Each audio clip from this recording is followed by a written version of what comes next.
ഞാൻ ഇതൊക്കെ നേരത്തെ പറയാത്തത് ജനവിധി വരട്ടെ എന്ന് കരുതിയിട്ടാണ്. അതിൽ നിന്നും ഒരു കാര്യം വ്യക്തമാക്കുന്നത് കോർപ്പറേഷന്റെ ഭരണസമിതിയുടെ പ്രവർത്തനം ശരിയായ വഴിക്കാണ്. തെറ്റായ കാര്യങ്ങൾ പ്രചരിപ്പിക്കുവാൻ വേണ്ടി ഒരു ഗവൺമെന്റിന് നേതൃത്വം കൊടുക്കുന്ന മന്ത്രി ഉൾപ്പെടെ ഉള്ളവർ അരയും തലയും മുറുക്കി രംഗത്തിറങ്ങി. ആ റിപ്പോർട്ട് കോർപ്പറേഷൻ ഭരണസമിതിക്ക് എതിരായി വന്നില്ല എന്ന് കണ്ടുകൊണ്ട് കളക്ടറെ വീണ്ടും അന്വേഷിക്കാൻ ചുമതലപ്പെടുത്തി. ജനങ്ങൾ വരാൻ വേണ്ടി കുറച്ച് അകന്നു നിന്നൊരു സമയം ഉണ്ടായിരുന്നു. അത് മാറിയിട്ട് ഡിസംബർ 26 സത്യപ്രതിജ്ഞ ചെയ്ത അന്നുച്ചയ്ക്ക് മുതൽ തന്നെ ഇന്ന് വരെ സന്തോഷത്തോടെയും പ്രതീക്ഷയോടെയുമാണ് ഇന്ന് മാധ്യമപ്രവർത്തകരെ കാണുന്നത്.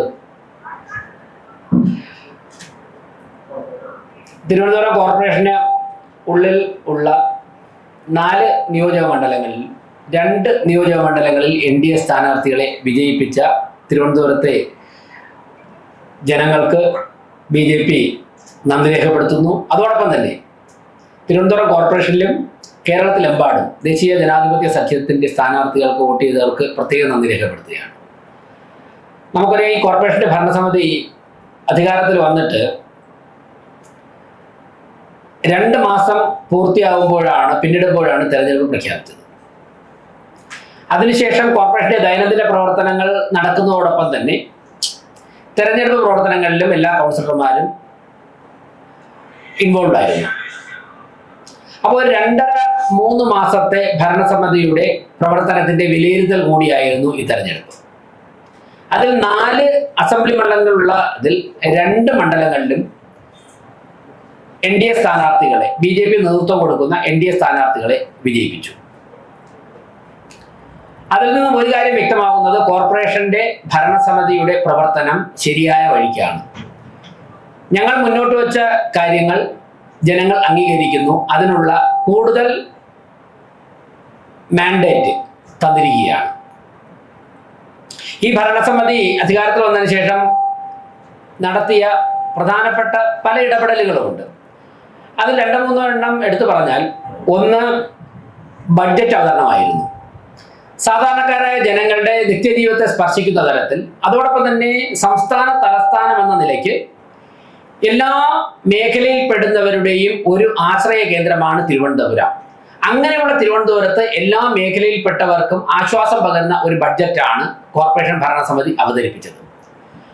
ആ ബഡ്ജറ്റിനുള്ള അംഗീകാരമായിരുന്നു ഈ തെരഞ്ഞെടുപ്പ് വിജയം. അതോടൊപ്പം തന്നെ ഞങ്ങൾ ഏറ്റെടുത്ത പ്രധാനപ്പെട്ട മറ്റൊരു ഉത്തരവാദിത്വമായിരുന്നു ആറ്റുകാൽ പൊങ്കാലയുടെ നടത്തിപ്പ് എന്നുള്ളത്. ഈ ഭരണസമിതി അധികാരത്തിൽ വന്നതിന് ശേഷം ഏറ്റവും പ്രാധാന്യം കൊടുത്ത് ചെയ്ത ഒരു പ്രവർത്തനമായിരുന്നു. അതിൽ ഞാൻ പലതവണ പറഞ്ഞിട്ടുണ്ട്, റോഡുകൾ, ആറ്റുകാൽ ക്ഷേത്രവുമായി ബന്ധപ്പെട്ട റോഡുകളുടെ മെയിൻ്റനൻസ് വർക്ക് സാധാരണ നടക്കുന്നത് പൊങ്കാലയുടെ തലേദിവസമൊക്കെയാണ് നടന്ന് തീരുന്നത്. എന്നാൽ 15-20 ദിവസം മുമ്പ് തന്നെ വളരെ ക്വാളിറ്റി മെയിൻറ്റെയിൻ ചെയ്തുകൊണ്ട് അത് പൂർത്തിയാക്കിയ ജനങ്ങൾ അംഗീകരിച്ചു. അതോടൊപ്പം തന്നെ പൊങ്കാല സമയത്ത് ഉണ്ടായ കുടിവെള്ളക്ഷാമം പരിഹരിക്കുന്നതിൽ ടാങ്കറുകൾ രംഗത്തിറക്കിക്കൊണ്ട് ഞങ്ങൾ പ്രവർത്തിച്ചു. പൊങ്കാലയ്ക്കുള്ള മുന്നൊരുക്കങ്ങൾ, പൊങ്കാല അർപ്പിച്ച ജനങ്ങൾ പിരിഞ്ഞ നിമിഷങ്ങൾക്കകം തന്നെ ആരംഭിച്ച ശുചീകരണ പ്രക്രിയ അന്ന് തന്നെ രാത്രി 8:30 മണിയോടുകൂടി ഏറെക്കുറെ പ്രധാന റോഡുകളൊക്കെ പൂർത്തിയാക്കുകയും വെളുപ്പിനോടുകൂടി മുഴുവൻ പ്രദേശങ്ങളും വളരെ കൃത്യമായി നേരത്തെ നിശ്ചയിച്ചതിന് പ്രകാരം വൃത്തിയാക്കുവാനും സാധിച്ചു എന്നുള്ളത് ജനങ്ങൾ അംഗീകരിച്ചിരിക്കുകയാണ്. അതോടൊപ്പം മുൻ വർഷങ്ങളിലൊക്കെ തന്നെ ഒരു ചെറിയ കാറെങ്കിലും സിറ്റിയുടെ ഏതെങ്കിലും ഭാഗത്ത് പാർക്ക് ചെയ്ത് കഴിഞ്ഞാൽ ഭീമമായ തുക പാർക്കിംഗ് ഫീസ് എന്ന ഇനത്തിൽ പിരിച്ചുകൊണ്ടിരുന്നു. സർക്കാർ സ്കൂളുകളുടെ സ്ഥലത്തുൾപ്പെടെ സ്വകാര്യ വ്യക്തികൾ അല്ലെങ്കിൽ മറ്റേതെങ്കിലും സംഘടനയുടെയൊക്കെ പേര് പറഞ്ഞിട്ട് പണം പിരിച്ചുകൊണ്ടിരുന്നു. അതൊക്കെ തന്നെ കയ്യോടെ കിട്ടിയ വിവരങ്ങൾ വെച്ചുകൊണ്ട് കയ്യോടെ അതിനെയൊക്കെ തന്നെ തടയുവാനും അനധികൃതമായി വാങ്ങിയ പണമൊക്കെ തന്നെ വാഹന ഉടമകൾക്ക് തിരിച്ചു കൊടുക്കുവാനും നൽകി. അപ്പോൾ ഒരു വലിയൊരു കൊള്ള പാർക്കിങ്ങിന്റെ പേരിൽ സർക്കാർ സ്കൂളുകളെ ഉൾപ്പെടെ ദുരുപയോഗം ചെയ്തുകൊണ്ട് നടത്തിയിരുന്നതിനെതിരായി നിലപാട് സ്വീകരിക്കുവാൻ വേണ്ടി കോർപ്പറേഷൻ സ്ഥാപിച്ചു. അടുത്ത ആറ്റുകാൽ പൊങ്കാലയ്ക്ക് മുൻപ് ഇത് ഒരു കൂട്ടായ ചർച്ചയിലൂടെ ഒരു തീരുമാനം എടുക്കാൻ സാധിക്കും. അതിന്റെ മുന്നോടി എന്നുള്ളതിലേക്ക് ഞങ്ങൾക്ക് കിട്ടിയ വിവരങ്ങളിൽ ഇടപെടാൻ സാധിച്ചു എന്നുള്ളത് ജനങ്ങളുടെ ഭാഗത്തു നിന്ന്, അത് തിരുവനന്തപുരത്ത് മാത്രമല്ല കേരളത്തിന് പുറത്തു നിന്നും ആറ്റുകാൽ ക്ഷേത്രവുമായി ബന്ധപ്പെട്ട വിശ്വാസ സമൂഹത്തിന്റെ ഭാഗത്തു നിന്നും സാധാരണക്കാരുടെ ഭാഗത്തു നിന്നും വളരെ വലിയൊരു കയ്യടി നേടിയ അല്ലെങ്കിൽ അവർ അംഗീകരിച്ച ഒരു പ്രവർത്തനമായിരുന്നു. ആ പ്രവർത്തനത്തിനുള്ള അംഗീകാരം കൂടിയാണ് ഈ തെരഞ്ഞെടുപ്പ് വിജയം. അതിനെ തുടർന്ന് ഞാൻ നേരത്തെ പറഞ്ഞ തരത്തിൽ തിരുവനന്തപുരം നഗരത്തിന്റെ പല പ്രദേശങ്ങളിലും കുടിവെള്ളക്ഷാമം ഉണ്ടായി. അത് പരിഹരിക്കാൻ വേണ്ടി വളരെ സജീവമായിട്ട് ചരിത്രത്തിൽ ഇതുവരെ ചെയ്തിട്ടില്ലാത്ത തരത്തിൽ കോർപ്പറേഷന്റെ ടാങ്കറുകളും സ്വകാര്യ ടാങ്കറുകൾ കോർപ്പറേഷൻ തന്നെ വാടകയ്ക്ക് എടുത്തുകൊണ്ടും നഗരത്തിന്റെ നാനാഭാഗത്തും തലങ്ങും വിലങ്ങും രാത്രിയും പകലും യാത്ര ചെയ്യുകയും അതോടൊപ്പം തന്നെ 24 മണിക്കൂറും പ്രവർത്തിക്കുന്ന വാർ റൂം സജ്ജീകരിച്ച് ഹെൽത്ത് സൂപ്പർവൈസർമാർക്ക് തന്നെ അതിന്റെ നേതൃത്വം കൊടുത്തുകൊണ്ടുള്ള പ്രവർത്തനം ഞങ്ങൾ 3 മാസമായി തുടരുകയാണ്. കോർപ്പറേഷനിലെ 101 കൗൺസിലർമാരും പകൽ വ്യത്യാസമില്ലാതെ ജനങ്ങളുടെ ഇടയിൽ വനിതാ കൗൺസിലർമാർ ഉൾപ്പെടെ രാത്രിയും പകലും ഒക്കെ തന്നെ വെള്ളം എത്തിക്കുവാൻ വേണ്ടി ആത്മാർത്ഥമായിട്ട് പരിശ്രമിക്കുന്നുണ്ട്. റെസിഡൻസ് അസോസിയേഷനുകളെയും സന്നദ്ധ സംഘടനകളും ഒക്കെ തന്നെ അതിൽ രംഗത്തിറക്കാൻ വേണ്ടി കോർപ്പറേഷന്റെ ഭരണസമിതിക്ക് സാധിച്ചിട്ടുണ്ട്. അത് ജനങ്ങൾ അംഗീകരിച്ചിരിക്കുകയാണ്. അതോടൊപ്പം തെരുവ് നായ്ക്കളെ ഞങ്ങൾ ഷെൽട്ടറിനുള്ളിലാക്കും എന്ന് പറഞ്ഞതിന്റെ പൈലറ്റ് പ്രോജക്റ്റ് വളരെ വിജയകരമായി നടപ്പിലാക്കാൻ സാധിച്ചിട്ടുണ്ട്. അതിൽ ചില യുവജന സംഘടനകൾ ഉൾപ്പെടെ 1-2 ദിവസമൊക്കെ പ്രതിഷേധം ഉയർത്തി, അതിനെ തടസ്സപ്പെടുത്താൻ ശ്രമിച്ചു. എന്നാൽ അതിനെയൊക്കെ തന്നെ ഭരണസമിതിയുടെ ഒരുമിച്ചുള്ള ഉദ്യോഗസ്ഥരുടെ ഉൾപ്പെടെ സഹകരണത്തോടെ ചില NGOകളുടെ സഹകരണത്തോടെ നമുക്ക് വിജയകരമായി ആ സമരങ്ങളൊക്കെ തന്നെ നടത്തിയ ഇടപെടലുകളെയൊക്കെ തന്നെ അതിനെ തടസ്സപ്പെടുത്താൻ നടത്തിയതിനൊക്കെ തന്നെ അതിജീവിക്കാൻ സാധിച്ചു. അതും ജനങ്ങളിൽ വലിയൊരു പ്രതീക്ഷ ഉണർത്തുകയാണ്. തീർച്ചയായിട്ടും തെരുവ് നായ്ക്കളെ ഷെൽട്ടറിൽ പാർപ്പിക്കുന്നതിന്റെ കൂടുതൽ കാര്യങ്ങളുമായിട്ട് കോർപ്പറേഷൻ മുന്നോട്ട് പോവുകയാണ്. വരാൻ പോകുന്ന ദിവസങ്ങളിൽ തന്നെ അത് പൂർണ്ണമായും പ്രാവർത്തികമാകും. അപ്പോൾ ഇത്തരത്തിൽ ഇനി ഒരുപാട് കാര്യങ്ങളിൽ ഓഫീസിൽ ഇപ്പൊ കോർപ്പറേഷന്റെ ഓഫീസ് എന്ന് പറഞ്ഞാൽ ജനങ്ങൾ വരാൻ വേണ്ടി കുറച്ച് അകന്നു നിന്നൊരു സമയം ഉണ്ടായിരുന്നു.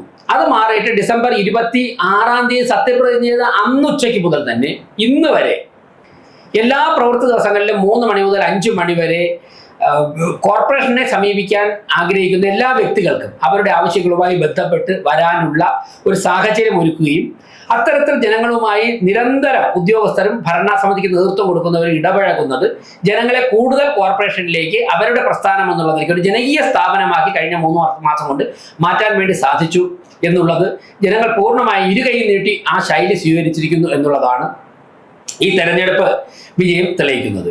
ഇത്തരത്തിൽ ചെറുതും വലുതുമായിട്ടുള്ള ഒരുപാട് കാര്യങ്ങൾ, ശുചീകരണ തൊഴിലാളികളെ ചേർത്ത് പിടിച്ചുകൊണ്ട് അവർക്ക് ആത്മവിശ്വാസം ക്രിയേറ്റ് ചെയ്യുന്ന കാര്യമായാലും അങ്ങനെയൊക്കെയുള്ള കാര്യങ്ങളെ അംഗീകരിച്ചിരിക്കുന്നു. ഞാൻ ഓരോരോ കാര്യങ്ങളും എടുത്തു പറയുവാൻ വേണ്ടി കാര്യം നല്ല തിരക്കുള്ള ദിവസമാണ് മാധ്യമപ്രവർത്തകർക്കൊക്കെ. ഞാൻ ഈ അവസരത്തിൽ മുതിരുന്നില്ല. ഇനി വരാൻ പോകുന്ന ദിവസങ്ങളിലെ കാര്യങ്ങളാകാം. അപ്പോൾ മറ്റൊരു കാര്യം സൂചിപ്പിക്കാനുള്ളത്, ഈ ഭരണസമിതി അധികാരത്തിൽ വന്ന ദിവസങ്ങൾ കഴിഞ്ഞ ഉടൻ തന്നെ ഭരണസമിതിയുടെ പ്രവർത്തനങ്ങൾക്കെതിരായി തെറ്റായ കാര്യങ്ങൾ പ്രചരിപ്പിക്കുവാൻ വേണ്ടി ഒരു ഗവൺമെന്റിന് നേതൃത്വം കൊടുക്കുന്ന മന്ത്രി ഉൾപ്പെടെ ഉള്ളവർ അരയും തലയും മുറുക്കി രംഗത്തിറങ്ങി. 2 മുൻ മേയർമാർ, അതിലൊരാൾ മന്ത്രിയാണ്, തെറ്റായ വിവരങ്ങൾ പ്രചരിപ്പിക്കുവാൻ വേണ്ടി ഗവൺമെന്റ് സംവിധാനം തന്നെ ദുരുപയോഗം ചെയ്തു. ആറ്റുകാൽ പൊങ്കാലയെക്കുറിച്ച്, പൊങ്കാലയുടെ ശുചീകരണ പ്രവർത്തനങ്ങൾ വളരെ നന്നായി നടന്നു എന്ന് പൊങ്കാലയുടെ പിറ്റേ ദിവസം രാവിലെ ബഹുമാനപ്പെട്ട മന്ത്രി പറഞ്ഞ് അതിനുശേഷം 48 മണിക്കൂർ കഴിഞ്ഞിട്ട് അദ്ദേഹം അതിനെ കുറ്റപ്പെടുത്തി സംസാരിക്കുകയായിരുന്നു. എന്നിട്ടും ജനങ്ങൾ വിശ്വസിക്കാതെ വന്നപ്പോഴേക്കും ഗവൺമെന്റ് സംവിധാനം ഉപയോഗിച്ചുകൊണ്ട് RDOയെ പൊങ്കാലയുടെ ശുചീകരണ പ്രവർത്തനങ്ങളെ കുറിച്ച് അന്വേഷിക്കാൻ വേണ്ടി, നന്നായി നടന്നു എന്ന് പറഞ്ഞ മന്ത്രി തന്നെ അതിനെക്കുറിച്ച് അന്വേഷിക്കാൻ വേണ്ടി ചുമതലപ്പെടുത്തി. RDO ശുചീകരണ പ്രവർത്തനങ്ങൾ വളരെ നന്നായിട്ടാണ് നടന്നതെന്നുള്ള അദ്ദേഹം ഫീൽഡിലുണ്ടായിരുന്നതാണ്. അദ്ദേഹത്തിനായിരുന്നു പൊങ്കാലയുടെ മുഴുവൻ ഡ്യൂട്ടി. അദ്ദേഹം റിപ്പോർട്ട് കൊടുത്തു. ആ റിപ്പോർട്ട് കോർപ്പറേഷൻ ഭരണസമിതിക്ക് എതിരായി വന്നില്ല എന്ന് കണ്ടുകൊണ്ട് കളക്ടറെ വീണ്ടും അന്വേഷിക്കാൻ ചുമതലപ്പെടുത്തി. എന്നിട്ട് കളക്ടർ ഒരു റിപ്പോർട്ട് കൊടുത്തായിട്ട് മാധ്യമങ്ങൾ വാർത്ത വന്നു. എന്നാൽ ആ കളക്ടർ റിപ്പോർട്ട് നിങ്ങൾ ആരെങ്കിലും കണ്ടിട്ടുണ്ടോ? ഈ മാധ്യമ വാർത്തകൾ പ്രചരിപ്പിച്ചത് മന്ത്രിയുടെ ഓഫീസിൽ നിന്ന സ്റ്റാഫാണ്. കളക്ടറുടെ റിപ്പോർട്ടിൽ ഈ പറഞ്ഞ ഒരു കാര്യവുമില്ല, ഒരു വാക്ക്, ഒരു പരാമർശം ഒഴികെ ഒരു കാര്യവുമില്ല. ആ കളക്ടറുടെ റിപ്പോർട്ട് എന്തുകൊണ്ട് ഈ മന്ത്രി പുറത്തുവിട്ടില്ല? അപ്പൊ കളക്ടറുടെ റിപ്പോർട്ടിലും വന്ന വാർത്തകൾ അനുസരിച്ചിട്ടുള്ള ഒരു പരാമർശവുമില്ല.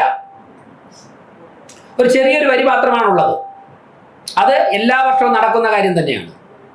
ഞാൻ ഇതൊക്കെ നേരത്തെ പറയാത്തത് ജനവിധി വരട്ടെ എന്ന് കരുതിയിട്ടാണ്. ആ കളക്ടറുടെ റിപ്പോർട്ട് ഇവർ പുറത്തുവിട്ടില്ലല്ലോ. പുറത്തുവിട്ടെ. കളക്ടർ റിപ്പോർട്ട് ഞാൻ കണ്ടിട്ടുണ്ട്. ഇങ്ങനെയുള്ള കാര്യങ്ങളൊന്നും പറഞ്ഞിട്ടില്ല. അത് അന്ന് പറയാത്തത് ജനവിധി വരട്ടെ, ജനങ്ങളുടെ കൂടി വിലയിരുത്തൽ വരട്ടെ എന്ന് കരുതിയിട്ടാണ്.